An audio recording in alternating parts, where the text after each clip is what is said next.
ketepatan, kami masuki masa Salomo. Berbicaralah kepada kami pribadi demi pribadi. Karena kalau tidak Engkau yang berbicara sendiri, kami pribadi demi pribadi tidak akan mengerti. Karena semuanya ini adalah karya-Mu dalam hidup kami. Demikian juga Tuhan, buatlah kami mengerti.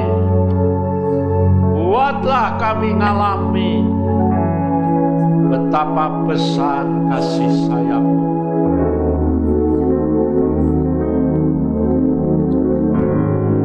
Supaya kami dapat melakukan semua tugas kami menurut kehendak-Mu dan bukan menurut kehendak kami.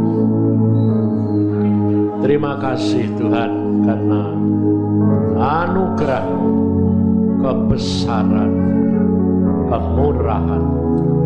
Dalam nama Tuhan Yesus kami mengucap syukur dan percaya. Amin. Silakan duduk saudara.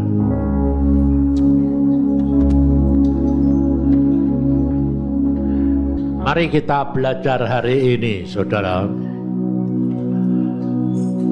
supaya kami dapat menyelesaikan tugas kami. Karena kita semua menyadari waktu-waktu sekarang ini begitu cepat. Belum Desember, sekarang sudah habis lagi. Tapi secara manusia, secara waktu, sepertinya tidak ada perubahan. Jamnya juga sama, tapi kenapa bisa secepat itu? Nah inilah karya Tuhan. Tapi kalau saudara tidak hidup dengan tuntunan Tuhan, saudara tidak akan dapat mengerti. Saudara merasakan bagaimana cepatnya waktu-waktu ini, tetapi saudara tidak akan bisa mengerti. Maka dari itu, waktu saya ketemu Tuhan pertama kali, Tuhan cuma mengatakan, baca Alkitab, alami sendiri. Jangan lihat orang lain, masuk surga dak gading-gadengan. Kita waktu nyanyikan saudara, mengenai destiny kita, mengenai nasib dan takdir kita. Banyak hamba-hamba Tuhan, banyak anak-anak Tuhan yang tidak sampai kepada kerajaan surga. Mengapa? Karena mereka tidak menyadari dan tidak menikmati semuanya adalah kasih karunia Tuhan. Kerap kali mereka merasa dapat anugerah Tuhan, dapat karunia Tuhan, dipakai Tuhan, diberikan kepandaian dan kemampuan, tapi mereka berubah setia. Maka dari itu, hari ini saya ingin mengajak saudara supaya kita belajar semuanya, supaya jangan sampai ada satu di antara kita yang tertinggal. Karena kalau ketinggalan, waduh, nyesel tapi percuma. Kenapa? Karena tidak bisa diulang. itu hanya saat-saat tertentu saja. Selama kita di dunia, kita masih bisa meraih. Tapi kalau sudah selesai, semuanya selesai. Maka dari itu kita belajar hari ini tentang khusus cara bagaimana supaya kita itu bisa selesai. Sebab saudara, ini saya ini yang orang yang punya mata keranjang yang super. Jadi saya mengalami semua. Jadi sampai umur sekarang mau 77 ini semua sudah selesai. Bisa ternyata. Karena apa? Hanya karena anugerah. Bukan karena usaha kemampuan kita, tapi hanya karena Tuhan. Maka dari itu kita belajar firman Tuhan. Sebab ada hal-hal yang khusus. Meskipun perkara kecil, perkara besar, perkara apa saja, itu cara penyelesaiannya, itu ada polanya dari Tuhan. Dasar, pola dasar. Dan itu beda di penyelesaian di dunia dan penyelesaian nanti di dunia baru. Itu tidak sama, saudara. Makanya saya ngucap syukur kalau saya itu diberikan pelajaran, hikmat, pribadi sama Tuhan hanya karena anugerah. Seandainya saya itu umur 50 sudah pulang, ya sudah tidak bisa ngajar, memberitahu saudara. Karena umur 50 saya sudah mau pulang, Tuhan bilang, tugasmu belum selesai.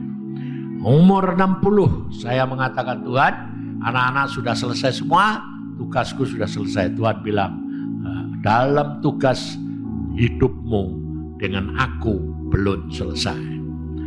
Lalu pada waktu umur itu, Tuhan mengatakan begini, saya sudah siap pulang loh. Sebab saya menetapkan sendiri bahwa sudah tugas selesai, anak-anak sudah menikah, sudah ada urusan. Mau jadi apa, itu tanggung jawabnya dia sama Tuhan. Tapi Tuhan bilang, itu secara duniawi, daging sudah, tapi rohani belum. Jadi ternyata saudara, hidup kita ini di dalam dunia, Tuhan itu punya maksud yang luar biasa dalam setiap pribadi.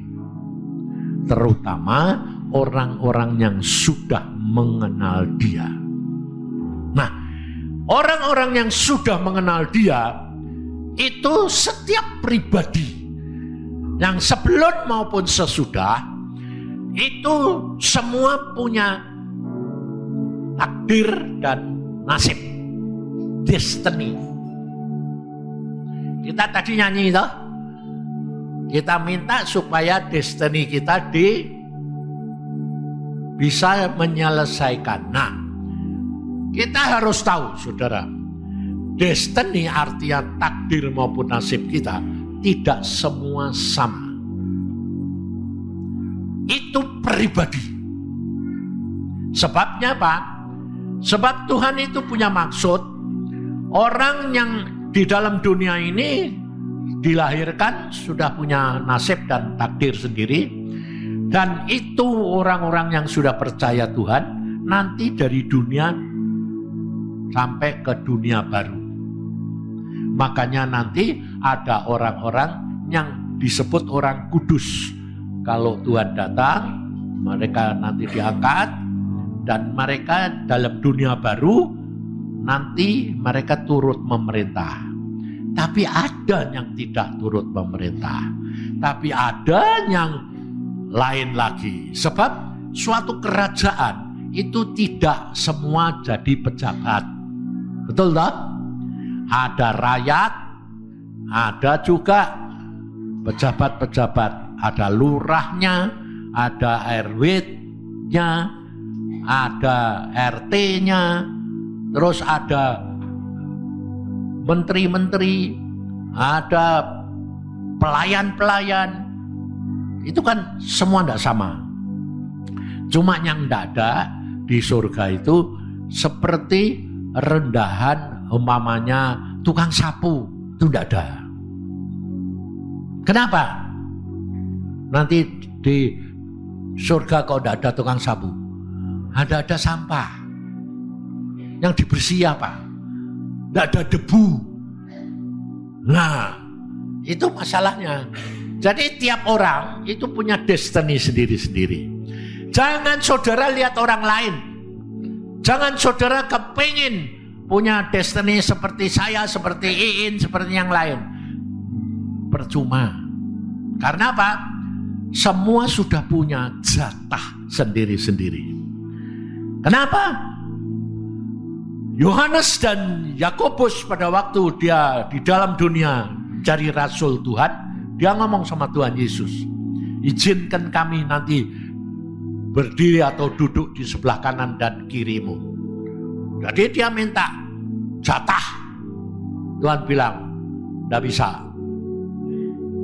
Itu adalah haknya Bapa yang memberikan jatah bagi orang yang sudah disediakan. Jadi sudah punya destiny itu takdir lain-lain. Nah, demikian juga kita. Kenapa banyak hamba-hamba Tuhan, anak-anak Tuhan tidak masuk surga? Karena apa? Mereka percaya Tuhan, tapi tidak bisa sampai akhir. Artinya apa? Dia tidak bisa menyelesaikan tugasnya. Karena apa? Berubah sikap hati dan berubah motivasi. Ngerti saudara? Contohnya Yudas. Yudas itu sudah dipilih menjadi rasul. Tidur, makan, dan bahkan diberi tugas oleh Tuhan menjadi bendahara. Akhirnya Yudas memilih jalan sendiri. Dan bukan dari permulaan, tapi justru hampir akhir. Hati-hati. Demikian juga bangsa Israel yang sudah ditetapkan Tuhan masuk Kanaan, tapi di akhir di hampir masuk Kanaan, kurang hanya menyeberangi sungai Yordan, mereka tidak masuk. Karena apa? Karena kekhawatiran, ketakutan, karena apa? Berubah sikap hati dan motivasi. Ngerti saudara? Maka dari itu kita harus belajar. Karena nanti Desember nanti dikatakan apa? Finish strong. Loh. Jadi arti sampai akhir tapi tetap kuat. Karena kenapa Tuhan ngasih itu? Karena Tuhan tahu banyak yang tidak sampai. Maka dari itu saudara kita harus belajar supaya kita tahu bahwa kita itu menyadari kita ini sudah punya destiny, sudah punya takdir dan nasib yang bisa diubah enggak? Hah? Nah ini masalah harus tahu. Bisa diubah kalau Tuhan mau. Ngerti? Jangan kamu bilang bisa diubah, lalu tanggapanmu kamu ubah sendiri. Contohnya, kita dipanggil Tuhan, terus diberi karunia. Umumnya karunia ngusir setan. Nah, itu kita punya kuasa, diberi kuasa mengusir setan. Di dalam melaksanakan tugas, kita kerap kali pakai kehendak kita atau kehendaknya Tuhan. Hati-hati. Contohnya kita saja kerap kali tidak nyadari. Sekarang kalau ada ini saudara-saudara ini yang sudah dekat Tuhan, sudah punya karunia, nanti kalau ada merasa tidak enak gitu, langsung ngusir setan enggak? Langsung kamu bilang, dalam nama Yesus, setan pergi. Betul enggak? Hah? Itu kehendak Tuhan atau kehendakmu? Enggak tahu toh? Ya memang enggak tahu. Tapi kenyataan itu kerap kali adalah kehendakmu. Makanya saya ajar saudara, kenapa? Saya ngalami.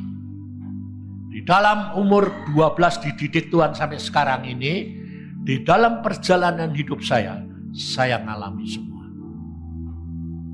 Yang namanya membedakan suara hati dan Roh Kudus, itu pun susah sekali. Yang membedakan pengertian firman, itu pun susah sekali. Karena apa? Karena otak kita, kemampuan kita tidak sampai mengerti Tuhan. Makanya banyak anak-anak Tuhan, hamba-hamba Tuhan, dan gereja-gereja kerap kali itu menolak pengalaman maupun Tuhan dari kepada hambanya yang lain. Kenapa? Karena tidak sesuai dengan pikiran dan hatinya sendiri. Ini yang berbahaya, saudara. Maka dari itu kita belajar. Selalu dikatakan rendah hati dan belajarlah kepadaku, karena aku rendah hati dan lemah lembut. Belajar dari Yesus. Tak usah belajar dari hamba Tuhan atau manusia yang lain. Boleh dibuat contoh penilaian, tapi bukan guru kita. Guru kita hanya Yesus. Nah, itu beda lagi sama pemimpin. Kalau pemimpin dan saudara anak buah, saudara wajib nurut meskipun salah. Nah, lucu toh? Lah kalau dia salah, Pak, aku bilang tergantung sikap hatimu. Kalau sikap hatimu kamu adalah seorang bawahan, aku nurut. Di hadapan Tuhan kamu tidak disalahkan. Pemimpinmu yang disalahkan. Tapi kalau sikap hatimu sudah mulai menilai salah, wah, jadi susah ya Pak, susah. Makanya saya bilang, hidup dengan Tuhan itu bukan hal yang gampang. Dan anehnya, kalau level kamu sudah tingkat tinggi, aduh, salah mikir aja salah. Jadi jaga sikap hati.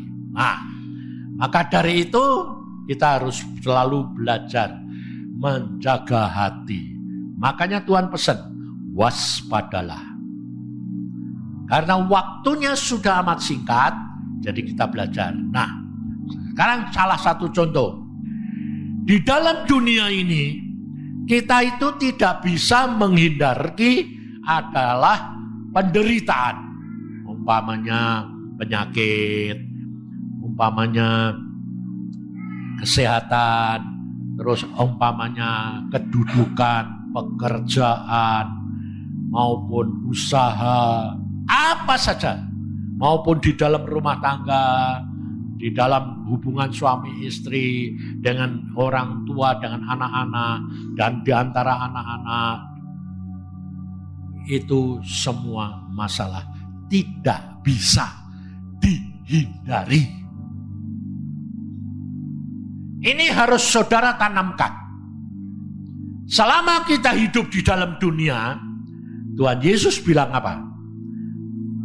Dalam Yohanes, dalam dunia kamu menderita, tapi percayalah, aku sudah mengalahkan dunia. Apa artinya? Jadi saudara dalam dunia ini ngalami penderitaan enggak? Hah? Nah, tapi kamu punya pikiran begini toh. Kan sudah ditanggung Tuhan Yesus. Jadi lalu kamu apa? Diubah. Penderitaan nyanyian tadi kan dari kejatuhan jadi kemenangan. Dari kehancuran jadi apa? Lawatan. Nah, ngerti? Perhatikan. Kita tidak bisa mengubah tanpa Tuhan. Saudara terima, contohnya saudara sakit. Kerap kali kalau saudara sakit itu pertama apa? Tuhan atau dokter dulu? Hah? Ayo jujur. Tuhan atau dokter? Harusnya Tuhan. Kenyataannya dokter. Sebelum dokter obat. Ya toh? Atau saudara salah urat. Tuhan dulu atau tukang pijat?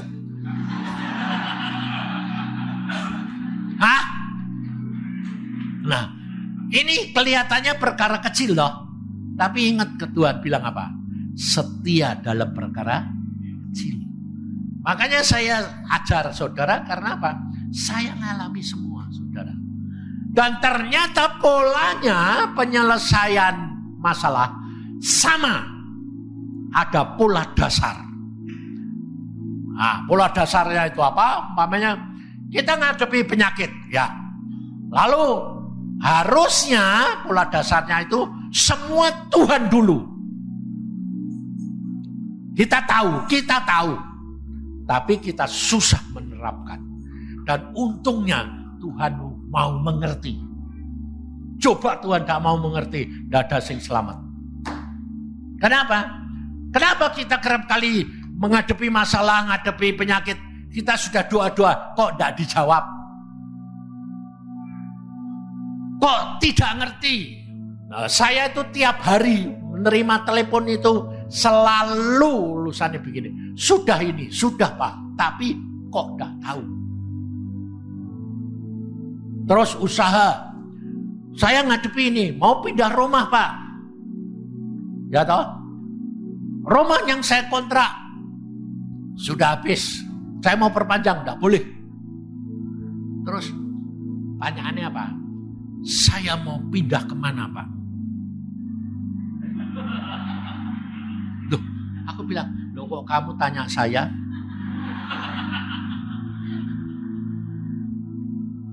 Loh, saya mau tanya Tuhan Pak, tapi enggak dijawab. Sama toh?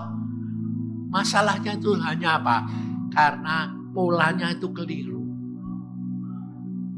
Kalau polanya sudah tahu umpamanya Tuhan dulu, ya. Kalau sudah tahu Tuhan dulu, dia datang pada Tuhan. Tapi belum dijawab, enggak sabar. Kok enggak dijawab? Waktu ini mepet. Nah terus nanti kalau enggak dapat, terus mau pindah kemana Pak? Loh, aku bilang, loh kalau kamu percaya dan kamu sudah berdoa, ya sudah tunggu saja. Loh, tapi kan kita diberi hikmat Pak. Pengetahuan. Kan gak bisa toh Pak. Pindah rumah terus gak tahu. Terus ditunggu terus. Lah, ngerti saudara? Itu sebetulnya orang percaya pada. Nah, ngerti toh? Bahwa itu bukan orang percaya toh. Tapi itu kamu lakukan enggak?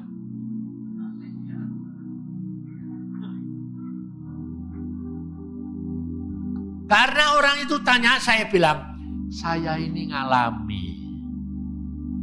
Waktu enggak punya rumah, Tuhan yang ngomong, aku sudah sediakan rumah. Wis toh, aman. Sip, ya toh? Wong Tuhan yang ngomong dewek. Tapi pelaksanaannya itu tidak semudah seperti yang kamu pikir. Sebab aku sudah sediakan rumah. Tapi kapan? Di mana? Caranya bagaimana punya rumahnya itu? Bukan, tapi saudara kepengennya sudah Tuhan sediakan rumah, nanti rumahnya datang dewek gitu toh. Jadi Tuhan ini jadi jongosmu toh. Nah itu loh pikiran kita ini anu. Maka dari itu dibutuhkan orang percaya.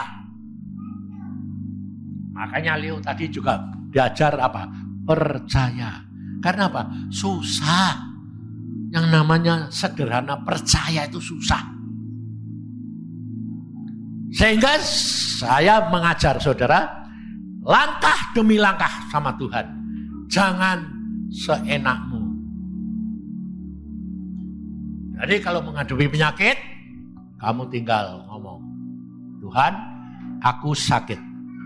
Jadi gak usah dikini, aku sakit. Tapi kan Tuhan sudah tanggung. Dalam nama Tuhan Yesus sembuh. Loh, itu boleh. Boleh Pak, boleh. Bagi siapa? Orang yang belum ngerti apa-apa.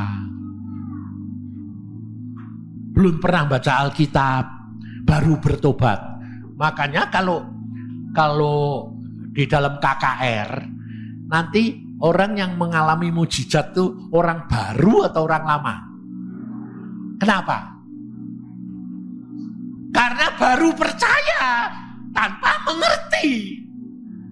Tapi kalau orang lama, percaya sih percaya Pak, tapi mengertinya lebih baik daripada percayanya. Jadi tidak jadi. Ngerti saudara? Jadi ternyata orang percaya itu susah apa gampang? Gampang kalau gak ngerti apa-apa. Kalau ngerti, susah percaya. Karena gak masuk akal. Padahal saudara tadi nyanyi ya, mujizat bagi Tuhan kecil, bagi kamu susah. Ngerti tak? Dan Alkitab sudah ngomong, dasarmu percaya, kamu ngalahkan dunia, betul? Nah ya sudah. Nah, tapi caranya bagaimana Tuhan? Lalu saya tanya, caranya? Tuhan bilang apa? Alami. Lah itu yang susah Tuhan. Ya toh, alami. Contohnya, kamu mau ngalami mujizat? Iya. Ini baru saya alami baru 2-3 minggu yang lalu. Bangun tidur itu tahu-tahu jam 3 loh. Gak bisa bangun. Tidak ada tanda-tanda sakit. Tidak ada tanda-tanda kelemahan. Tapi tidak bisa bangun. Di tempat tidur duduk jeblak jatuh. Kalau di tengah persis sisa sebentar. Kalau condong sedikit ke belakang jatuh blek. Kalau ke depan jatuh ke depan. Repot rak. Sampai pada waktu itu saya padahal mau kencing. Loh, ini kan keadaan beda toh. Keadaan sakit kayak gitu, terus saya mau kencing. Urusan kencing kecil enggak? Hah? Kecil. Coba ada saya kencing.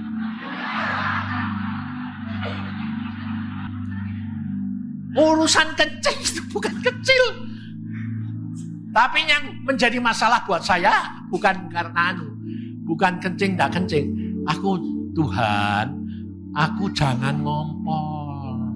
Wong aku ini di kamar, di tempat tidur. Bangun enggak bisa. Akan otomatis mesti ini jadi ngompol, betul enggak? Tapi saya bilang gini, saya ngomong loh, bukan saya mau minta apa-apa. Tuhan, aku ini mau kencing. Jadi saya ngomong. Nah ini makanya itu saya ngajar kamu itu praktek. Jadi ngomong sama Tuhan. Aku ini mau kencing. Saya minta kemampuan untuk bisa pergi ke kamar mandi, balik lagi. Demikian saya ngomong gitu. Saya duduk, gak jeblak. Bisa jalan.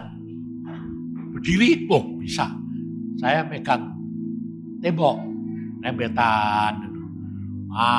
Kalau kamu tahu gitu terus kamu bilang apa? Sudah sembuh. Ya ngawur toh ya. Jamaah kamu kan cuma minta kencing. pergi kencing. Ya diberi Tuhan ya pergi kencing. Saya pergi salah kencing, balik lagi saudara. Udah balik, terus saya tidur belak, lumpuh total. Nah, karena saya minta pergi cuma pergi minta kencing. Ya diberi itu. Nah, makanya itu kamu harus ngalami dewe. Nah, saya alami. Habis itu sekarang saya beracara dengan penyakit. Jadi keadaan ini. Dan ternyata otak kecil saya itu rusak. Jadi tidak ada keseimbangan. Dari apa-apa. Persis seperti pada waktu saya mengalami tabrakan. Ditabrak itu di jalan tol di mana menantu saya Evi meninggal. Nah, sekarang kalau kita ngalami kayak gitu, lalu kita mulai mikir, ngerti tak? Repot. Jangan mulai mikir, karena di samping engkau itu ada setan yang selalu menggagalkan supaya kamu melawan Tuhan. Jadi saya tidak mau mikir, oh saya mengalami seperti itu Tuhan. Ya. Dah, lalu apa yang saya lakukan? Nah ini loh saudara. Ini tergantung daripada pengenalanmu akan Tuhan. Tergantung percayamu kepada Tuhan. Kamu percaya enggak kalau Tuhan itu baik? Hah? Pasti, setan pun percaya. Tapi masalahnya kalau kamu tahu Tuhan itu baik, apa yang menjadi tanggapanmu dengan kebaikan Tuhan?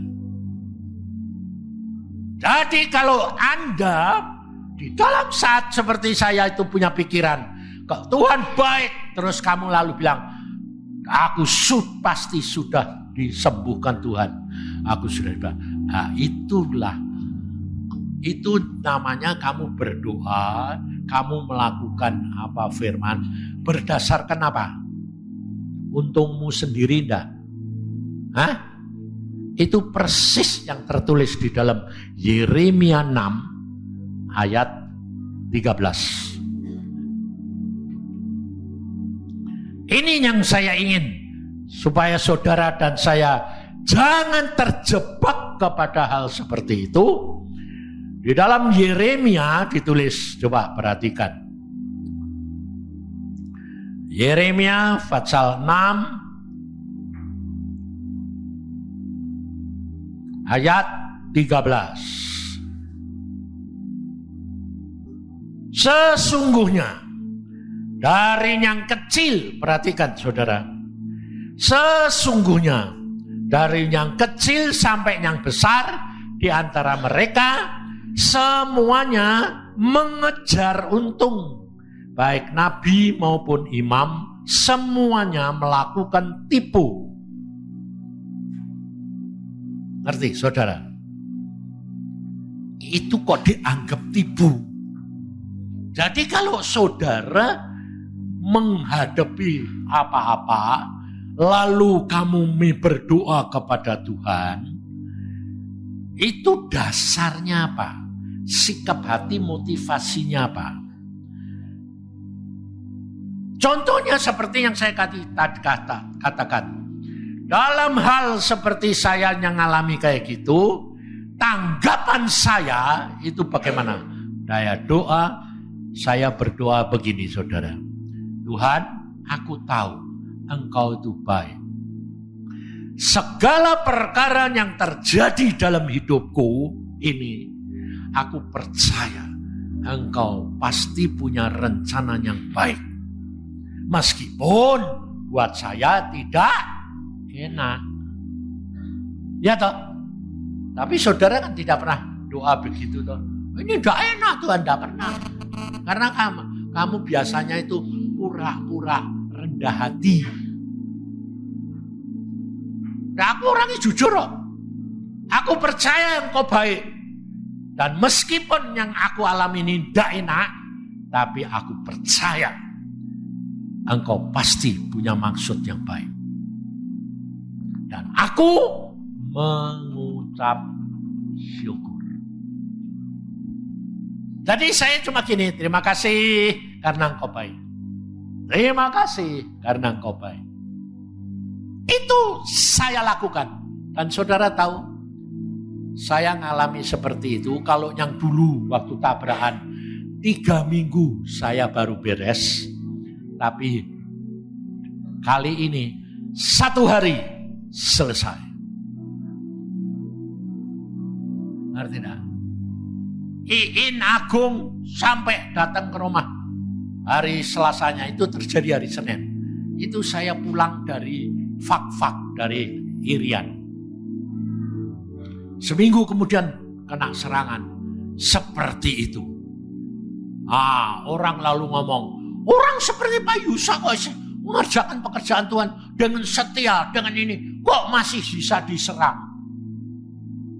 Maka dari itu saya katakan, alami. Jangan lihat orang lain. Setiap orang itu punya pengalaman pribadi.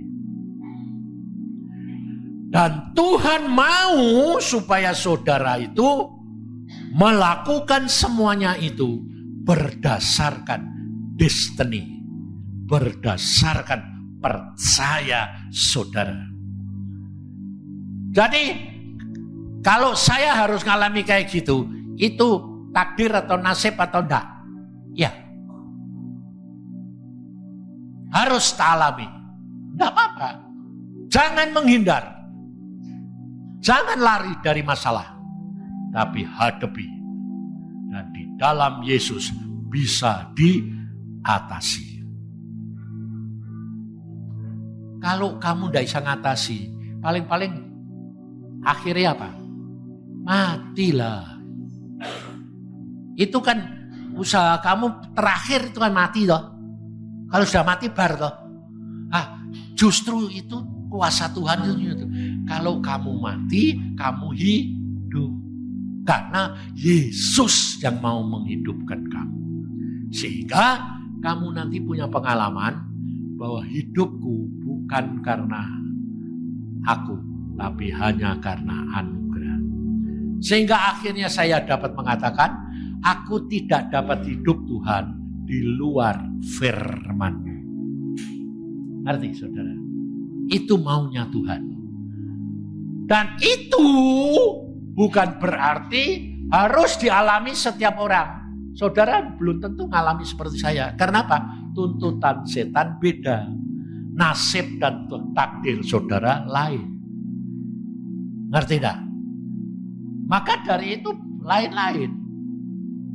Jadi jangan khawatir. Tapi pola yang saudara harus pegang adalah di dalam menghadapi penderitaan maupun masalah apa saja, ingat, nomor 1 Tuhan. Hadapkan masalahmu itu kepada Tuhan, lalu tanya sama Roh Kudus, bagaimana apa yang aku harus lakukan. Itu toh. Jangan mulai mikir, mestinya gini. Terus nanti kalau ada tawaran, contohnya pada waktu saya sakit, ada saran dari Petrus Hadi. Pak, kenapa enggak ke rumah sakit? Aku bilang, kalau kamu punya pikiran gitu, kamu tidak akan dapat menyelesaikan bagianmu dengan tuntas. Kenapa? Karena kalau kamu ke rumah sakit, kamu nanti mesti mengikuti peraturan rumah sakit. Diperiksa, harus begini, harus begini. Saya bilang, kalau saya masuk rumah sakit, saya jamin dalam waktu 1 bulan saya tidak boleh keluar. Karena apa? Diselidiki darahnya, diselidiki ginjalnya, jantungnya, hatinya, otaknya. Ini tidak bakal selesai. Dan berapa puluh juta. Saya bilang, saya tahu ini harusnya prosedur dunia, hikmat dunia. Wong ini kita hidup di dunia dan hidup di dalam daging. Ya pergi ke rumah sakit. Wong dokter ya kasih hikmat Tuhan. Tapi itu belum tentu maunya Tuhan. Nah ini loh saudara. Jadi semua mesti dahulukan Tuhan dengan iman dan percaya kepada Dia. Kamu tanya, jadi jangan lalu batasi gini. Aku sudah tanya Pak, kemudian kok timbul di sini harus ke dokter. Loh, kalau kamu sudah mempunyai sikap hati mendahulukan Tuhan, terus kemudian timbul dokter, jalani. Jangan lalu bilang, gak mau ke dokter, maunya Tuhan. Itu ngatur Tuhan. Kalau kamu sudah percaya pertama kali Tuhan, keadaanku kayak gini, apa yang aku harus lakukan? Sudah, diam, ucap syukur. Aku tahu kau baik. Jangan kalau saudara diam itu berarti saudara bebas. Dah, setan pasti bisi. Dan setan pasti memberikan alternatif. Makanya ada dikatakan pengobatan alternatif. Karena itu olahnya setan. Memang sukanya dia masih alternatif. Sebab supaya saudara jauh dari Tuhan. Supaya rencana Tuhan gagal dalam hidup engkau dan saya. Nah, di dalam masalah itu dibutuhkan apa? Percaya. Satu, kedua, kesabaran. Menanti karena ada waktunya Tuhan, bukan waktu kita. Nah, kita kerap kali kan kalau sudah begitu minta Tuhan, loh kok enggak cepet-cepet sih Tuhan? Loh, ya toh. Enggak bisa tuh. Kalau kamu sudah percaya Tuhan yang lebih tahu, ya sudah biarkan Tuhan yang atur. Contohnya saya pada waktu enggak punya rumah. Kurang seminggu saja saya bilang, Tuhan ini kurang seminggu. Tuhan jawabnya apa? Masih seminggu.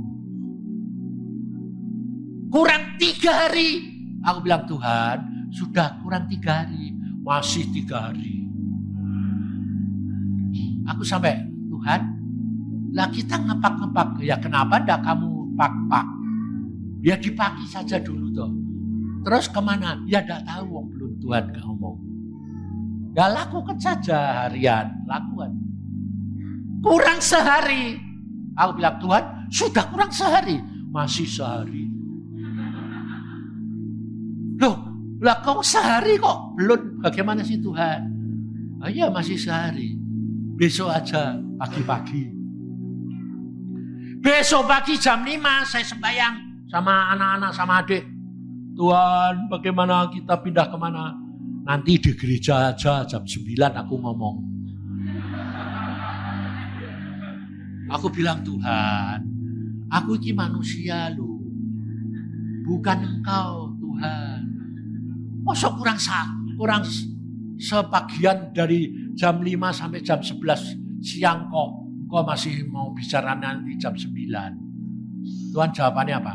Lah kamu ini percaya apa enggak? Percaya.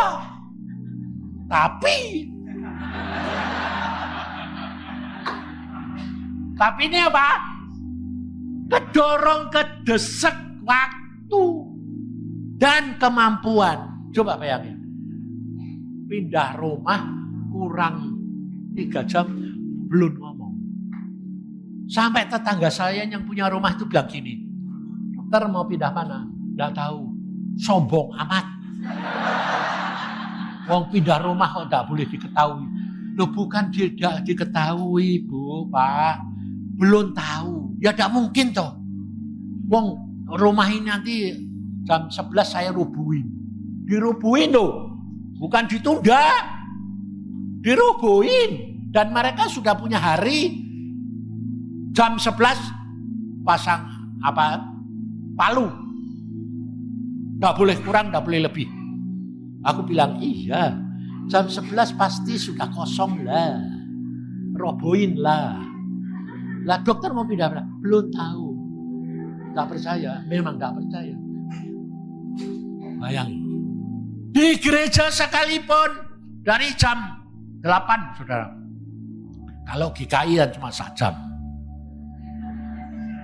Jadi sudah sampai istri saya itu duduk sebelah itu enggak dengerin khotbah tapi dengerin tegang. Sudah ngomong belum? Setiap 5 menit. Aku bilang gini, yang Kamu itu jangan kira aku ya tidak tegang, aku luwih tegang dari kamu. Orang nunggu itu kan tegang ya. Pasang ini, pasang ini, pasang ini.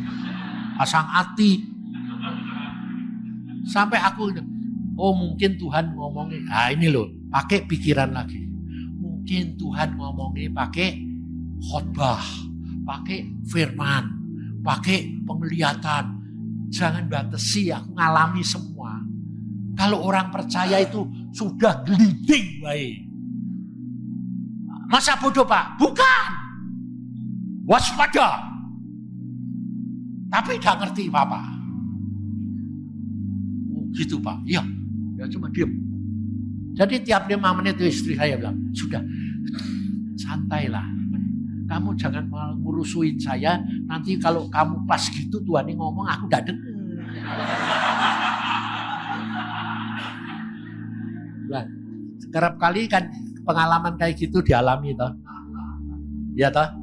Jadi kalau sedang kamu tegang menanti Tuhan, ada masalah lain. Nah, salah. Jangan terpengaruh. Karena semuanya itu ujian. Sampai gereja bilang, kalau GKI itu kan akhirnya itu selalu amin 3 kali. Amin, amin, amin. Belum ngomong. Apa bilang? Oh, ini karena aminnya 3 kali kan saya waspada. Karena Tuhan bilang, nanti di gereja aku ngomong. Nanti di gereja aku ngomong. Berarti kan pasti selesai toh. Amin. Amin. Belum amin, ngomong dia. Rumahmu Jalan Gatot Subroto. Saking seneng nih, lupa tanya nomor.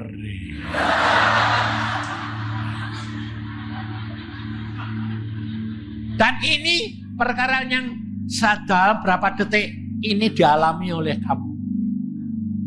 Seperti saya sekarang ini, Desember nanti hampir selesai. Ini sudah Desember toh. Nanti mau finish strong. Saudara kerap kali sudah tegang. Sudah senang atau susah. Jangan terpengaruh. Nanti bagaimana? Finish, yang penting finish dulu. Nanti strong apa stroke. Urusan lah. Tapi jangan saudara itu pikirannya strong terus. Nanti jadi rokok siong nanti. Kuat kekuatan. Gak usah. Yang penting itu finish. Berarti kita ini sudah diberitahukan bahwa waktunya ini sudah sangat singkat. Kita harus bisa waspada. Karena apa? Karena justru mau mencapai akhir banyak godaan. Setan itu selalu kerjaannya cuma 2. Kalau kamu sukacita didorong. Kalau kamu sedang giat didorong supaya mendahului Tuhan. Kalau kamu sedang malas ditarik supaya terlambat. Itu kerja setan cuma 2. Tapi kamu tidak pernah ngerti. Pikirnya kalau kamu sedang semangat, didorong. Lalu, wah Tuhan. Ternyata didorong setan. Maka dari itu saudara, hiduplah belajar. Duduk diam di bawah kaki Tuhan. Peka terhadap suara Roh Kudus. Dan kalau saya mengatakan peka kepada Roh Kudus, itu jangan batasi. Tuhan mau ngomong melalui apa. Jangan mulai mikir. Gelinding saja, percaya. Wes gak usah mikir. Dianggap orang bodoh, orang gila, biarin. Tapi kamu asal bisa menikmati hidup dengan Tuhan luar biasa. Karena kamu harus tahu. Contohnya, saya ini kan umur sekarang mau 77. Jangan kira kalau aku ini kuat terus. Kalau kita sudah mulai tua, itu macam-macam. Ada jantungnya lemah, ada pembuluh darahnya lemah, ada otot-ototnya lemah, dan giginya mulai ompong. Jadi jangan kira kalau ya tidak mau, ya tidak bisa. Kenyataan. Jadi saya kalau hidup ya ngomong sama Tuhan. Tuhan, gigiku mulai ompong, ada guyang ini loh. Aku sudah umur. Tuhan bilang, ya tidak apa-apa toh. Wong guyang yang penting kan bisa dipakai. Kalau saya lalu, terus apanya aku harus lakukan? Nah, kalau saya tanya gitu, dia bilang apa? Bikin gigi palsu. Ya saya bikin. Nah, nyatanya ya bisa kok. Saya nikmati makanan. Saya menikmati semua. Ya toh? Kalau jantung ini mulai lemah Tuhan. Tuhan lalu mengatakan, apanya aku harus lakukan? Kan ada vitamin. Loh. Ya, makanlah suplemen. Ya toh? Jadi jangan mencari jalan sendiri. Nanti kalau sudah mentok, artinya kalau secara manusia kamu sudah ada jalan, Tuhan lebih tahu. Dia bertindak. Contohnya kalau kita ini tambah tua gini, kan gampang pelupa. Tenaga tak bisa kuat. Ya toh, kuat cuma sebentar, tapi tahan lama enggak. Jadi lemah. Enggak apa-apa, akui. Bilang, Tuhan, keadaan begini. Kalau engkau suruh aku masih menjadi hambamu, pergi-pergi, berikan aku kekuatan. Aku melakukan hanya karena engkau. Paling-paling tidak kuat ya mati di jalan. Nah, itu urusanmu. Saya kalau ngomong begitu, saudara. Karena apa? Hari Senin saya lumpuh. Hari Rebo harus khotbah di Cirebon. Aku cuma ngomong, Tuhan, aku ini lumpuh. Ini tidak bisa apa-apa. Secara medis, aku tidak mungkin nanti hari Rebo khotbah di Cirebon. Tuhan tidak ngomong A, tidak ngomong B. Tidak. Aku bilang, saya sukamu. Pokoknya aku nanti hari Rebo tidak jadi khotbah, berarti aku tidak menyelesaikan tugasku. Kau lebih tahu, aku tak sadar bahwa memang tidak mampu. Dan minggu depannya berangkat ke Manowari, ke Irian. Aku bilang, minggu depan berangkat ke Irian loh. Wong ini mau ke Cirebon ini sudah kayak gini, engkleng-engkleng. Saya sukamu, aku bilang, aku ngucap syukur. Kalau destiniku, jatahku cuma sampai di sini, ngucap syukur. Tapi kalau engkau mengatakan aku mau lebih, silakan. Itu hakmu, bukan aku. Dan aku melakukan. Sembuh tuh. Senin siang sudah bangun. Loh, otakku ini bisa merasakan, saya merasakan sendiri saudara. Di otak belakang ini. Kayak orang dipegang sama Tuhan, dinyet-nyet.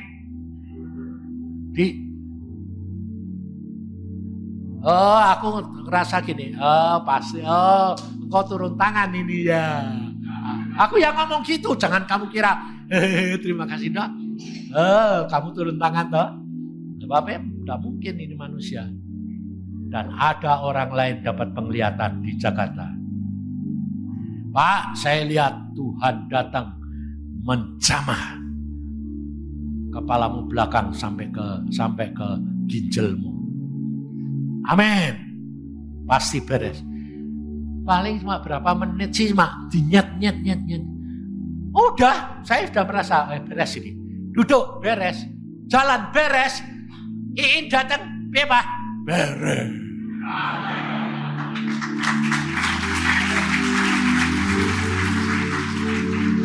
Makanya saya bilang ngalami.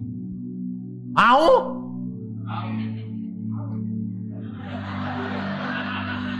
Sing mau cuma beberapa orang. Karena apa? Kalau mau ngalami gitu kan mesti sakit dulu toh. Lah sakitnya enggak mau, ya toh? Mau kalau Tuhan kehendaki. Ngerti enggak? Wong memang ikut Tuhan itu aneh, ngeri sedep. Memang ngeri, ngadepi kayak gitu. Ya, lumpuh. Nah, untungnya Pak, istriku sudah biasa. Istri saya enggak bilang gini, nanti bagaimana enggak? Biaya ucap syukur. Ah ya, adik kowe mati sih, lah ya ucap syukur. Aku bilang, kowe enggak boleh punya pikiran gitu. Itu batasi Tuhan. Aku pulang dulu Pak, kamu dulu tuh sak sukai Tuhan, tahu enggak? Ya. Makanya kalau dia sakit juga aku bilang, ucap syukur. Adik ini kok sesek, ucap syukur, jadi cepat pulang. Dan orang lain tak omongi gitu, sakit hati. Tapi untung istriku udah, iya, kau sudah kepengen pulang toh? Ya sudah, ucap syukur. Jadi dia sesek malah bilang, terima kasih Tuhan, tambah cepat. Itu. Dan Tuhan tuh aneh, dia kue mau, dia enggak mau. Jadi aku yang pengen pulang, kerap kali ya gitu. Pulang dari Jakarta itu, dari Samarinda itu Tuhan, tahu-tahu ngomong, Yusa, kenapa kowe ngomong? Itu ngomong di mobil saudara. Ada apa? Aku bilang, sebaiknya kamu jangan pulang dulu. Jangan pulang ke rumah. Kenapa? Aku bilang, ya dak nerangin. Dak taunya mau mati rasi jadi. Baru tahu.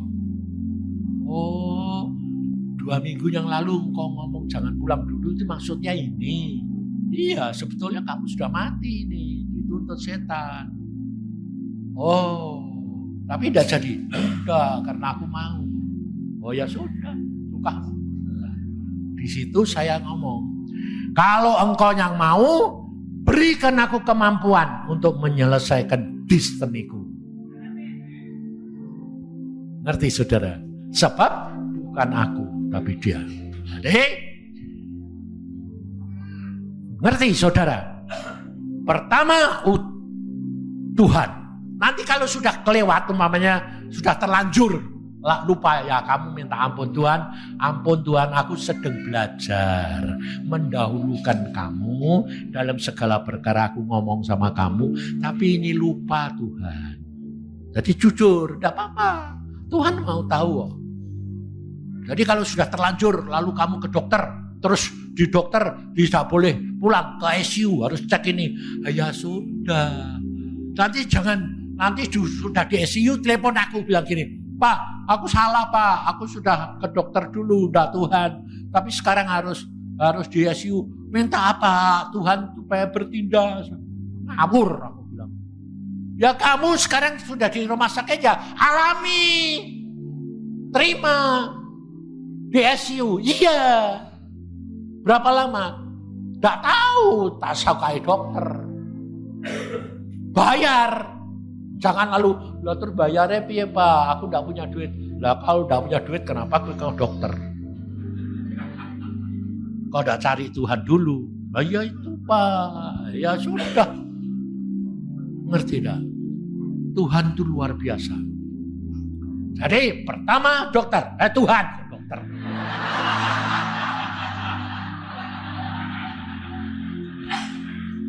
Tuhan, habis itu tanya apa yang aku harus lakukan. Habis itu jalani. Jangan kecewa, jangan mulai mikir. Jalani aja dengan ucapan syukur. Kamu nanti melihat tangan Tuhan luar biasa. Dia tidak pernah terlambat, tapi dia tidak pernah tergesa-gesa. Timingnya pas. Apapun, Tuhan luar biasa. Dan kalau nanti kamu sudah ditolongi, jangan merasa, umpamanya contohnya, dari lumpuh, kamu bisa jalan, terus minta lari. Cara Tuhan tidak sama. Ada yang langsung bisa lari, ada yang bisa pelan-pelan. Saya pernah ngalami lumpuh total, Tuhan bilang selesai, harus belajar jalan seperti bayi. Sebab pada waktu saya selesai gitu, sembuh, saya turun tempat tidur, pikirnya sudah sempurna toh. Jatuh dari tempat tidur. Loh, kok tidak bisa berdiri Tuhan? Tuhan bilang, kamu kenapa tidak tanya? Kamu ini baru sembuh seperti bayi dilahirkan. Dia mesti belajar jalan, merangkak dulu. 2 minggu sempurna. Cara Tuhan macam-macam. Demikian juga masalah. Demikian juga apa saja sama. Nah, kenapa saya katakan itu? Supaya saudara tetap beriman. Karena apa? Kita baca di Wahyu.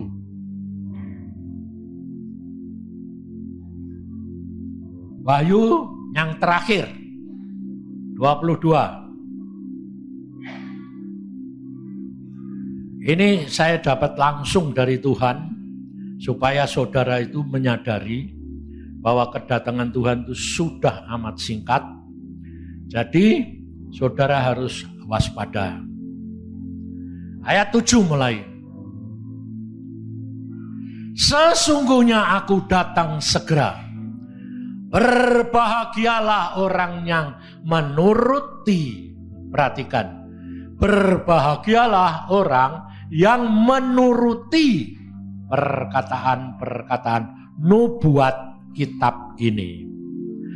Dan aku Yohanes, akulah yang telah mendengar dan melihat semuanya itu. Dan setelah aku mendengar dan melihat, aku tersungkur di depan kaki malaikat yang telah menunjukkan semuanya itu padaku untuk menyembahnya. Tetapi ia berkata kepadaku, jangan berbuat demikian. Aku adalah hamba sama seperti engkau dan saudara-saudaramu, para nabi dan semua mereka yang menuruti segala perkataan kitab ini. Sembahlah Allah. Lalu ini perhatikan, ini ayat ini perhatikan. Lalu ia berkata kepadaku, jangan memeteraikan perkataan-perkataan nubuat dari kitab ini, sebab waktunya sudah dekat. Perhatikan saudara. Ini tidak boleh dimeteraikan. Itu sebab apa? Sebab ada waktu nanti terjadi seperti ini. Waktunya sudah dekat. Ayat 11. Barang siapa yang berbuat jahat, biarlah ia terus berbuat jahat. Jadi ada waktu bertobat pada? Tidak ada. Perhatiin loh. Ada masanya ini. Dan ini sudah dekat. Jadi barang siapa berbuat jahat, biarlah ia terus berbuat jahat. Barang siapa yang cemar, biarlah ia terus cemar. Dan barang siapa yang benar, biarlah ia terus berbuat kebenaran. Barang siapa yang kudus, biarlah ia terus menguduskan dirinya. Ngerti saudara? Ada waktunya, tidak ada kesempatan lagi bertobat. Ada waktunya, tidak ada lagi anugerah turun. Ngerti? Saya ini disuruh memperingatkan kita semua ini perkara ini. Waktunya sudah amat singkat. Nah, kalau Tuhan ngomong gitu, itu bisa terjadi beberapa hal. Contohnya, waktunya yang sudah habis, hampir habis itu waktu saya atau waktu kamu. Ngerti saudara? Sebab umur saya ini kan sudah 77 dan Tuhan kan ngomong, sebaiknya kamu jangan pulang dahulu. Itu kan berarti waktu Tuhan sudah singkat. Bahwa saya masih dipakai untuk memperingatkan saudara. Jadi pada waktu saya menerima ayat ini, saya berkata, Tuhan, apa yang saya harus lakukan? Ingatkan anak-anakku. Saya sudah lakukan. Jadi tergantung Anda. Kalau nanti tahun depan saya tahu-tahu pulang, kabur, saudara tidak bisa nuntut. Berapa Pak Yusak?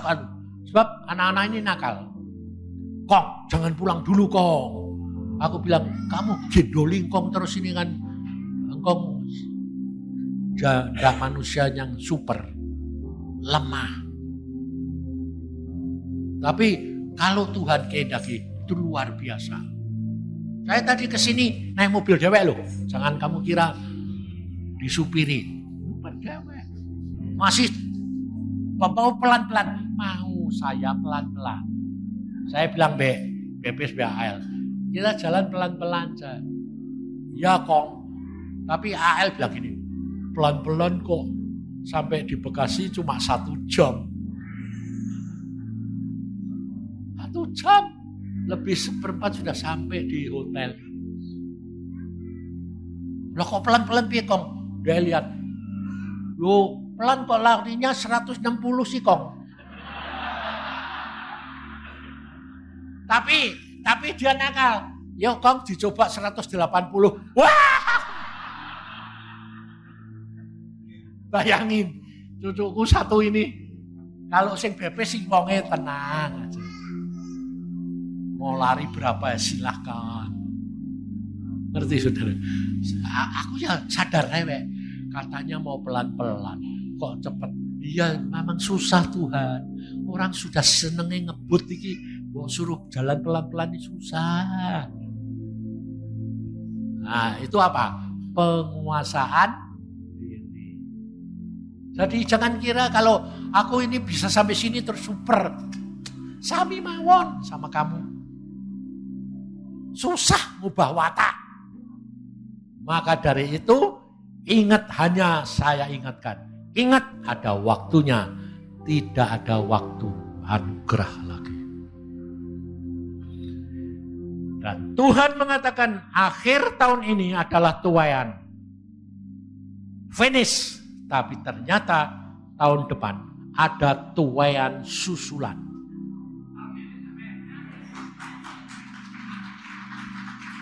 Cuma kita jangan terpancang. Tuaian susulan harus lebih besar. Itu ngatur Tuhan lagi. Mau banyak sedikit sak sukai Tuhan. Tahun 2012 ada tuaian susulan. Sebab menurut dunia, tahun 2012 tidak bisa dideteksi. Ini menurut ramalan mereka, artinya tukang ramal, terus paranormal, dukun-dukun, maupun kuasa-kuasa itu, yang di India mau di Tibet di mana tahun 2012 tidak bisa dideteksi. Nah, lucunya mereka itu justru tahunya gini. Tahun 2012 bencana maupun apa akan datang yang bisa survive Indonesia.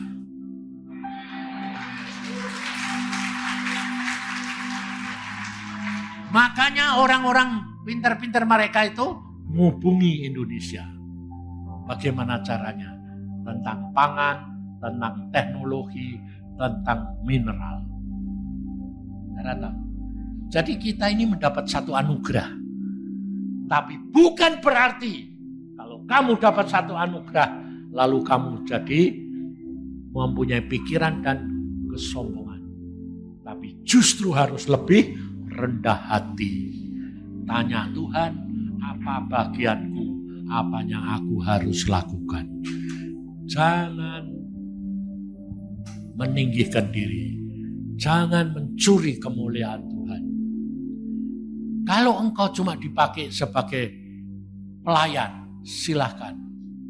Karena Tuhan berkata, orang yang rendah, dia nanti akan jadi ditinggikan. Gak usah repot-repot. Saya sendiri terus terang jujur. Tidak pernah bayangin. Saya punya kedudukan. Saya selalu cuma ngomong, Tuhan, aku ingat dari mana Engkau ambil aku. Aku yang harusnya ada di neraka, Engkau ambil. Aku harusnya orang terbuang. Aku harusnya dilahirkan cacat. tapi Engkau ubah aku jadi seperti ini. Itu adalah anugerah dan bukan usaha saya. Masuk surga saja sudah untung Tuhan. Aku sudah mengucap syukur kalau boleh masuk surga. Dan saudara tahu, Tuhan ngomong sama beberapa orang dan hamba Tuhan. Dia mengatakan apa? Pak, ternyata kamu itu punya kedudukan tinggi di sana. Aku bilang, aku tidak pernah tahu dan tidak pernah merasa. Aku cuma hanya mau menyelesaikan bagianku di mana Tuhan tempatkan aku. Ini yang penting. Selesaikan bagianmu. Destinimu jadi apa? Tidak masalah. Tapi minta supaya bisa menyelesaikan bagianmu. Mengucap syukur dalam segala perkara. Dengan mengucap syukur, engkau percaya. Dengan percaya, masalahmu diselesaikan dia. Karena dia Tuhan yang luar biasa. Amin. Percayalah, Tuhanmu luar biasa. Tuhan baik. Ucap syukur dalam segala perkara. Semua akan selesai. Dalam nama Tuhan Yesus, kami berdoa. Yuk. Tuhan, hamba-Mu sudah sampaikan. Hamba tidak tahu sampai kapan hamba boleh Engkau pakai. Tapi yang penting, hamba mau menyelesaikan apa yang Engkau mau. Hamba sampaikan, tapi kalau Engkau tidak memberi pengertian, percuma. Kau bicara pribadi demi pribadi. Supaya mereka jangan sampai melewati zaman anugerah. Di mana kami belum berubah. Yang pemarah tetap pemarah. Yang berzina tetap berzina. Yang menipu tetap menipu. Jangan Tuhan, buat kami Engkau ubah sebelum waktu itu datang. Tolongi kami, paksa kami, buat kami mampu. Karena Engkau tahu tidak ada orang yang baik. Dari kecil besar semua minta untung, mencari untung, bukan mencari kehendak. Maka dari itu tolongi kami, paksa kami, supaya kami menyenangkan hati-Mu. Menurut Engkau, sehingga kami boleh masuk surga. Ampuni kami Tuhan. Ampuni kami. Berdoalah saudara, menghadap Tuhan pribadi. Bayangkan atas sikap.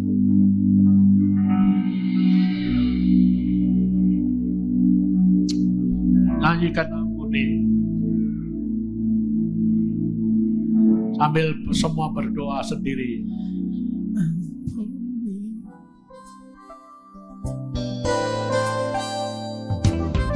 Anda diberkati dengan pemberitaan firman Tuhan.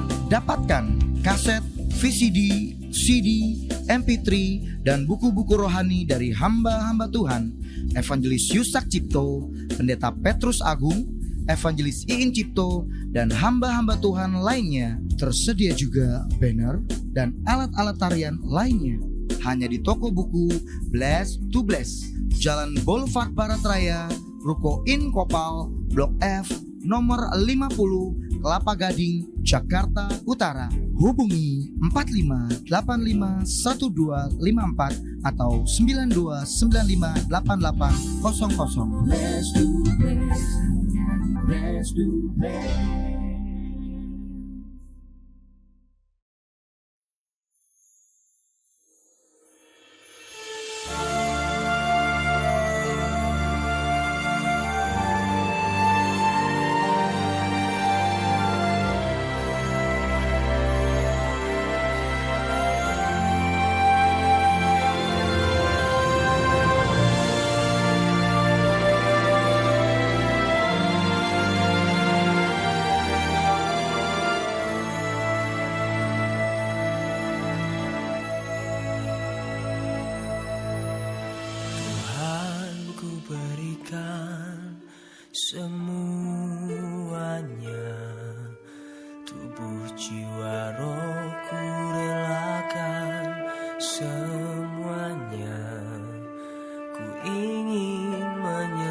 menyenangkanmu, selalu ku jawab panggilanmu.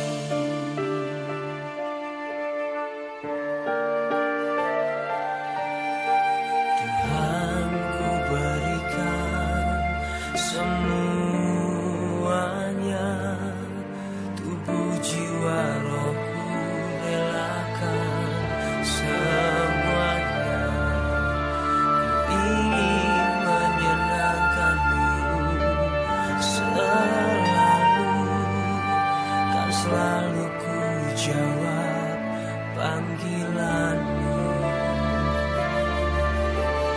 Ajari aku mengerti perasaanmu, mengerti detak jantungmu.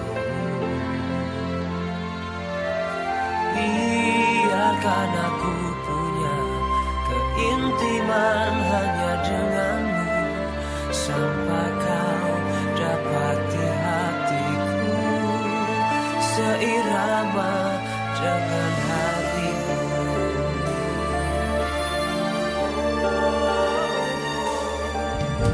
Tuhan, ku berikan semuanya, tubuh jiwa rohku relakan semuanya. Ku ingin menyenangkanmu, selalu ku jawab panggilanmu. Ajari aku mengerti perasaanmu, mengerti detak jantungmu. Biarkan aku punya keintiman hanya denganmu, sampai kau dapati hatiku seirama dengan hatimu.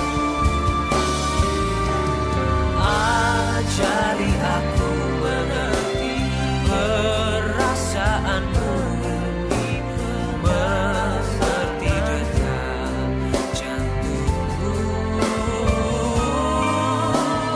Biarkan aku punya keintiman hanya denganmu, sampai kau dapati hatiku seirama